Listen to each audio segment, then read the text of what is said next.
The editor's foreword: before the close of the first decade of the 21st century, America and the world faced a financial and economic abyss that came close to collapsing the world economic system. By most estimates, the meltdown would have been far worse, up to 5 times greater, than that of the Great Depression. Billions of people could have been ruined, and hundreds of thousands of businesses destroyed. Like ducks in a shooting gallery, one giant financial institution and big business after another teetered on the brink of disaster.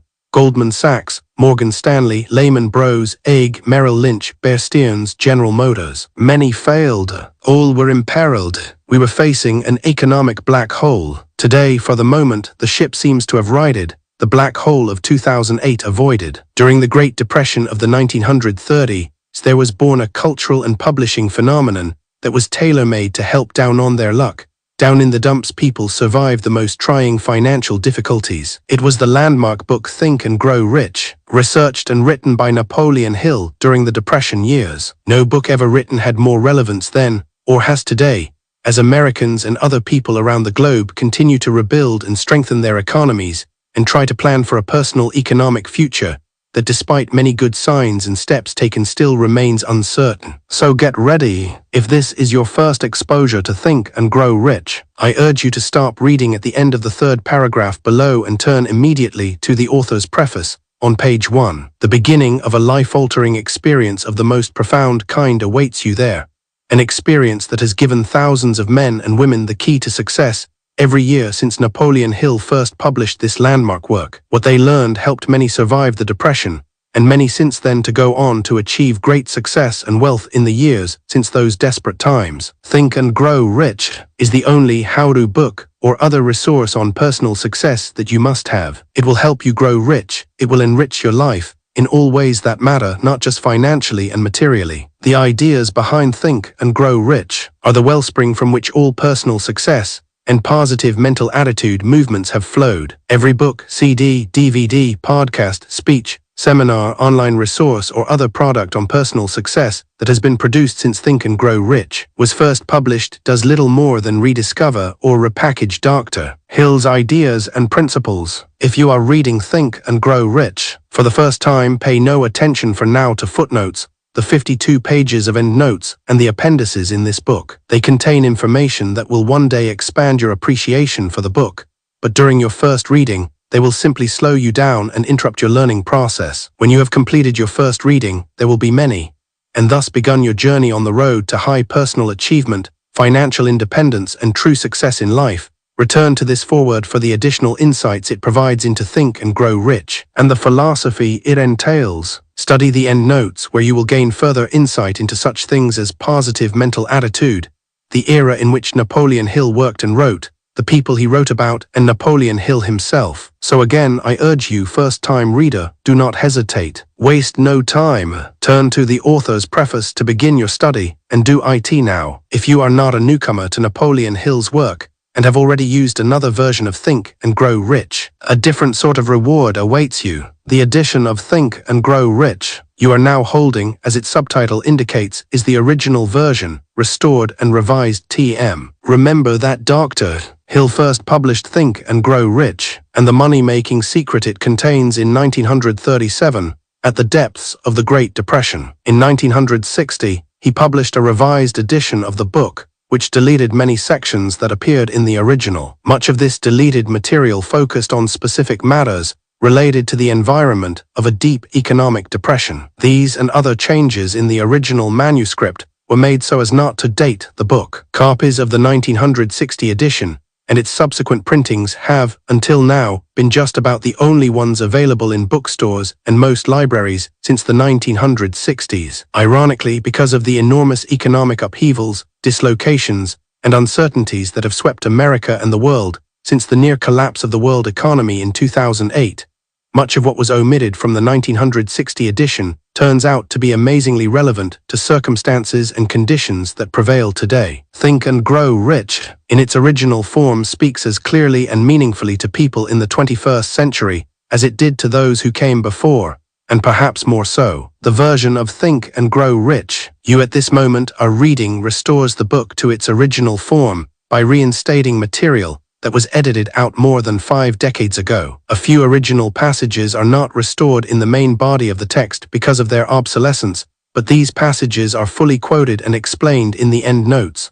In addition, the original look of Think and Grow Rich has been recreated. The typeface used, combined with Dr. Hill's creative use of italics and all caps words, gives a vigorous, enthusiastic visual quality to the text. While this new version restores Think and Grow Rich to its original form and look, the book has also been revised throughout. In every chapter there are minor changes in punctuation, terminology, and occasionally phrasing. Financial and economic data are updated where it made sense to do so, for example, using updated dollar values in illustrations and figures, so that readers will not constantly be forced to do in-the-head calculations to make comparisons. Each such revision of word or figure was made solely to remove any obstacles to a full understanding of Dr. Hill's ideas. The goal at every step has been to make Think and Grow Rich as user-friendly as possible for today's reader. This edition is revised also in that it is the first and only fully annotated version of Think and Grow Rich ever published, the first with footnotes, endnotes, and appendices, and it contains the first comprehensive index to assist readers in using the book more effectively. Most of the annotations will be of interest primarily to the Napoleon Hill devotee, who seeks greater understanding of the historical context in which Dr. Hill created Think and Grow Rich. While his message itself is timeless, many of the persons, events, and circumstances he discusses in his commentary and illustrations are no longer familiar to most readers. Think and Grow Rich, the original version, restored and revised, aims, in the sense of a revised standard version, to make all of these things as clear as possible without in any way interfering with or disturbing the integrity and message of the original work. What to make of Think and Grow Rich? Dr. Hill's book is a publishing phenomenon. Year after year, people continue to discover it, tucked away inconspicuously on a bookstore or library shelf, or passed along from a family member, friend, or associate, and they have read it, loved it, and used it to turn their lives around and their powers of creativity and imagination loose. The first copy of Think and Grow Rich was sold in 1937. 11 years later, in February 1948, Coronet magazine polled 300 successful young men and women, asking, "What book or books most influenced your life and contributed to your success?"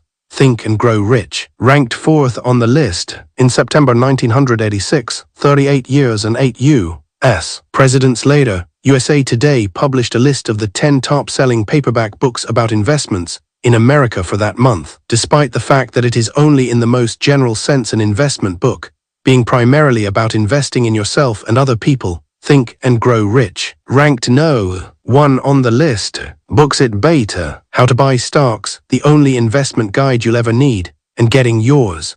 Some years ago, the Library of Congress conducted a survey asking what books most influenced readers' lives. The top answer, by a wide margin, was the Bible. In second and third place were, respectively, Atlas Shrugged by Ayn Rand and Think and Grow Rich by Napoleon Hill. In 2002, Business Week magazine published the Business Week bestseller list in its October 14 edition. Almost incredibly, Think and Grow Rich ranked 10th on the list of the current 15 top-selling paperback business books, 65 years after the first copy of the book was purchased. Walk into any well-stocked bookstore in America or check any online seller, and you will find a few paperback copies of Think and Grow Rich for sale, usually the 1960 version in one of its manifestations, in the business or self-motivation sections. Think and Grow Rich endures because it works. For 3 years, it was my privilege to serve as the first editor-in-chief of Think and Grow Rich newsletter, published by Imagine, Inc., for the Napoleon Hill Foundation,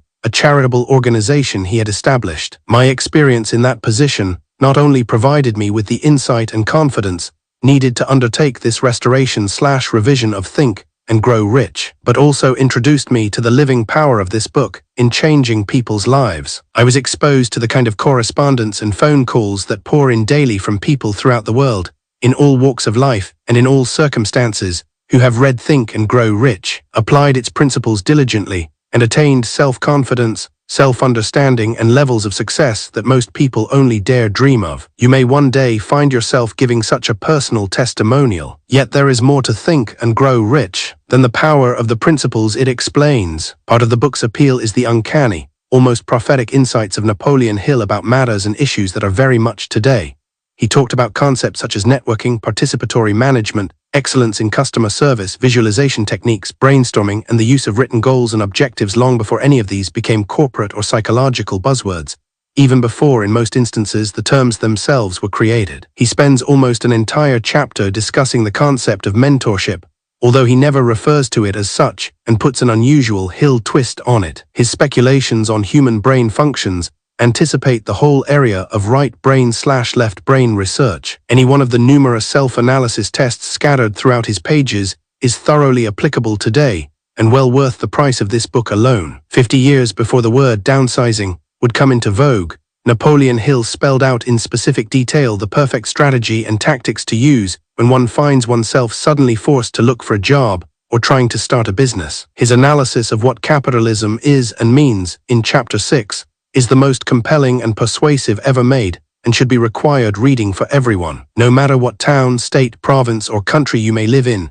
your personal success library will never be complete without this restored, revised, fully annotated, and fully indexed version of Think and Grow Rich. It contains all of the book's original contents. It includes restored material that makes it more relevant and valuable to today's economy than it was when it was first written, teaching the practical steps to the attainment of financial independence and even great wealth is one of the main purposes of Think and Grow Rich. But it turns out that the greatest value of this wonderful book is not that it can make you financially successful, but that it can help you, or anyone, achieve success however you may define it, and help you get whatever else it is that you desire from life. To paraphrase Napoleon Hill's most famous statement, whatever friend you can conceive and believe you can achieve. Think and Grow Rich, the original version, restored and revised TM, shows you step by step just how to do it. Ross Cornwell,